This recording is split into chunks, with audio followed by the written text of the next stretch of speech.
السلام علیکم۔ اگر آپ وزن بڑھنے سے پریشان ہیں اور اس میں کمی لانا چاہتے ہیں تو ناشتہ، دوپہر اور رات کا کھانا ان اوقات میں کھائیں۔ موٹاپا سب سے زیادہ متاثرہ ممالک میں پاکستان 90 نمبر پر آ چکا ہے۔ وزن کا بڑھنا نہ صرف ظاہری شخصیت کو تباہ کر دیتا ہے بلکہ یہ امراض کی جڑ بھی ثابت ہوتا ہے، کیونکہ اس سے ذیابیطس، بلڈ پریشر، کارڈیک ڈیزیز اور فالج غرض کی لاتعداد بیماریوں کا خطرہ بھی بڑھ جاتا ہے۔ موٹاپا ایک عالمی وبا بن چکا ہے۔ ماہرین کے مطابق وزن میں کمی کا کوئی جادوئی حل نہیں بلکہ طرز زندگی میں تبدیلی سے ہی اس کا علاج کیا جا سکتا ہے۔ کچھ طریقے ایسی بھی ہیں جن پر عمل کر کے وزن میں کمی لائی جا سکتی ہے، اور سائنس نے بھی ان ویڈیو کو تسلیم کیا ہے۔ ماہرین کے مطابق اگر آپ وزن بڑھنے سے پریشان ہیں اور اس میں کمی لانا چاہتے ہیں تو کھانے کے اوقات اس حوالے سے سب سے زیادہ اہم ہیں۔ اگر لوگ اپنے وزن میں کمی لانا چاہتے ہیں تو ناشتے کے لیے بہترین وقت صبح 7 بجے، دوپہر کا کھانا 12 بجے، جبکہ رات کو 6 بجے کھانے کا بہترین اوقات ہے۔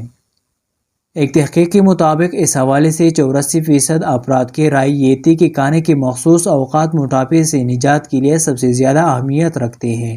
76% کے خیال میں دن بھر میں سب سے اہم خوراک صبح کے وقت ناشتہ ہوتا ہے، کیونکہ اس کے بعد پورے دن میں کیلوریز کو کم کرنے میں مدد ملتی ہے۔ اس کے مقابلے میں عام معمول کو ختم کرنا، جیسے ناشتے کو گول کر دینا، سے وزن کم ہونے کے بجائے بڑھ جاتا ہے۔ اکثر خواتین اپنے بڑھتے وزن کے حوالے سے فکر مند ہوتی ہے، تاہم دہی کا استعمال ان کا یہ مسئلہ حل کرنے میں مددگار ثابت ہو سکتا ہے۔ دہی میں شامل بیکٹیریا پروبائیوٹکس خواتین کے جسمانی وزن میں کمی لاتا ہے۔ تحقیق کے دوران موٹاپے کے شکار مرد و خواتین کو 24 ہفتوں تک اس بیکٹیریا سے تیار کردہ گولیاں کھلائی گئی، جس کے بعد یہ بات سامنے آئی کہ خواتین کے وزن میں اوسطاً 9.7 سے 11.5 پاؤنڈز تک کمی ہوئی۔ اپنی غذا میں زیادہ پروٹین کا استعمال آپ کو موٹاپے سے بچانے میں مددگار ثابت ہوتا ہے۔ اپنی جسمانی وزن میں کمی کے لیے کیلوریز جلانے کی بجائے آپ غذا میں پروٹین سے بھرپور اشیاء کا استعمال زیادہ کریں۔ گوشت، مچھلی، انڈے وغیرہ کا استعمال اس حوالے سے بہترین ہے، کیونکہ یہ پروٹین سے بھرپور غذائی ہوتی ہے۔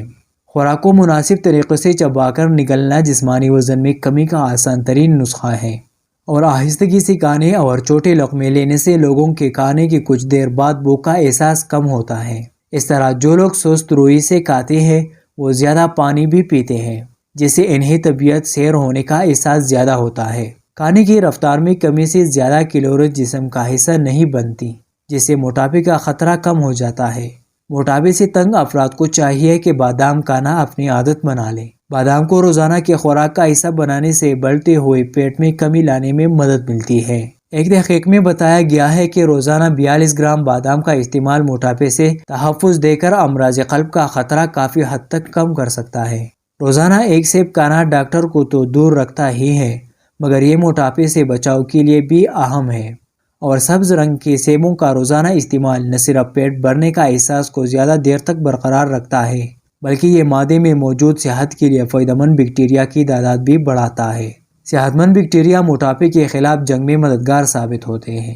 بچوں کو جلد سلانے کی عادت انہیں موٹاپے سے بچانے کے سب سے آسان اور سستا طریقہ ہے، کیونکہ بچپن میں وزن بڑھنے کا سبب صرف فاسٹ فوڈ، میٹھے مشروبات اور کم ورزش نہیں بلکہ نیند کی کمی بھی اس کا ایک اہم عنصر ہے۔ بہترین اور زیادہ نیند سے بچوں میں کیلوریز لینے کی مقدار کم ہوتی ہے اور وزن قابو میں رہتا ہے۔ تحقیق کے نتائج سے معلوم ہوا ہے کہ اسکول جانے کی عمر کے بچوں کی رات کی نیند میں اضافہ وزن کو کنٹرول رکھنے میں مددگار ثابت ہوتا ہے۔ جی تو دوستو، امید کرتا ہوں آج کی ویڈیو آپ کو پسند آئی ہوگی۔ ویڈیو کو لائک کرتے ہوئے شیئر کریں، چینل کو سبسکرائب کرنا مت بھولیے۔ Thank you for watching.